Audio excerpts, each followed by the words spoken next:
At this time, I would like to invite comments from the public for agenda item only. I would like to express the members of the public desiring to make a public comment may come forward at this time. Good evening. Kevin LaMastra, Supervisor of Bilingual ESL and World Languages. I'd like to comment on the past board actions concerning personnel.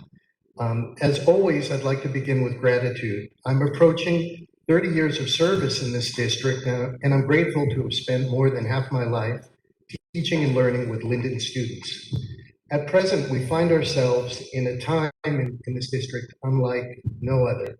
Those of us working on a daily basis in the schools feel that the actions of this board have led us to what we perceive as the precipice of chaos and dysfunctionality.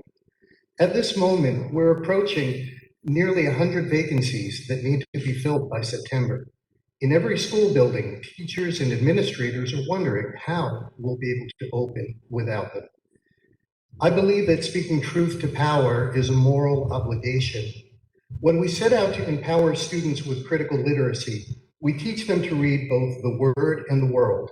That means not just being able to read the words on this agenda, but to be able to read between the lines and to expose the misdeeds of those in power, and to analyze actions according to their causes, motives, and often hidden intentions, to seek the truth that is often hidden behind a veil of distortion and misrepresentation.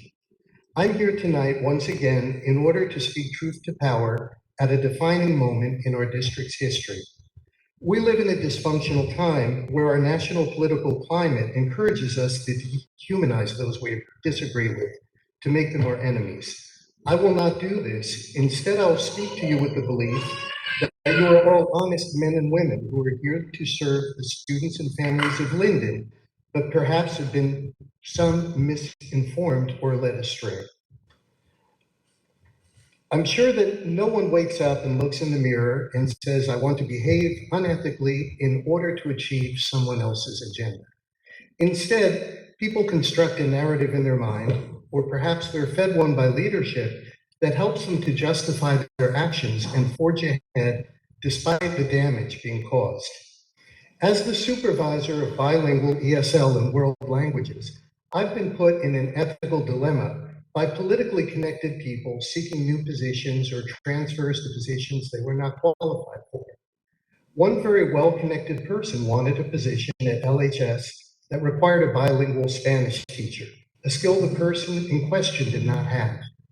I'm a team player and willing to be flexible, but I would never knowingly agree to a decision that would so clearly hurt our students. I don't care who people's friends or political allies are. I only care that teachers have the proper certification and are highly skilled. When I refused these favors, I sensed a falling out and had things bad begin to happen to my department. An anonymous letter filled with slander and inaccuracies was sent to Dr. Hazelton. The letter, written out of petty jealousy, demonized innocent people and made baseless claims that were easily refuted. But the intended effect of intimidation was, of course, achieved. As time passed, the political interference continued, and soon important agenda items that involved bilingual ESL were questioned, tabled, or denied.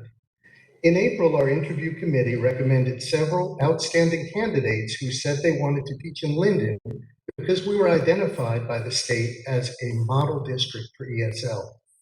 One bilingual teacher was the top student in her teacher preparation program. The other, a rare find, a bilingual teacher who spoke Polish and Ukrainian. We would have been truly blessed to bring this teacher into district at the same time Ukrainian families were moving to our schools. Perhaps out of political retribution and going against the recommendations of educational administrators, Dr. Hazelton and Dr. Baldwin, these teachers were not hired. Instead, I received texts and emails asking me to recommend a candidate who was actually at the bottom scoring in the interview process and lacked the bilingual Spanish certification that we received. In the meantime, we lost those two candidates who immediately found work in other districts. So here we are, June 23rd, with nearly 100 vacancies and resignations that have continued to roll in, even after the printing of this agenda. I've witnessed good people, administrators with the highest integrity and work ethic, who have given 110% to this district, only to be treated in a degrading and dehumanizing way. It sends a discouraging message to teachers that years of selfless dedication and hard work can be easily forgotten and swept away. I've seen the people who have been targeted, and there are people who did not simply do a job here, they made service to the district their life. Seeing this injustice has made me speak out and deliver this difficult message. Just a few days ago, a teacher in my department told me she'd be resigning this week. She told me she loved the department and her colleagues, but said, and I quote, "I hope someday to move into administration. I see the way things are going here, and I don't have the connections that you need to progress in this district."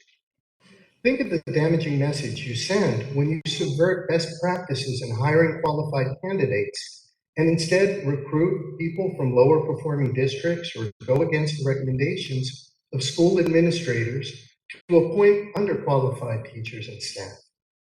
Board members, I implore you to please examine your conscience. Maybe you thought you were working for equity and social justice, but have been deceived. I know many of you are in the difficult position of being employees of the city, but I respectfully urge you to make decisions based on factual information and your independent judgment. Look around at the people in this room. Many of them have given the better part of their lives to make this a district to be proud of. For those of you who are here as a stepping stone into politics, remember that you'll be judged by the consequences of your action as the public awakens and becomes aware of the crisis that has engulfed our district. I respectfully urge you to review the New Jersey School Board Ethics Code.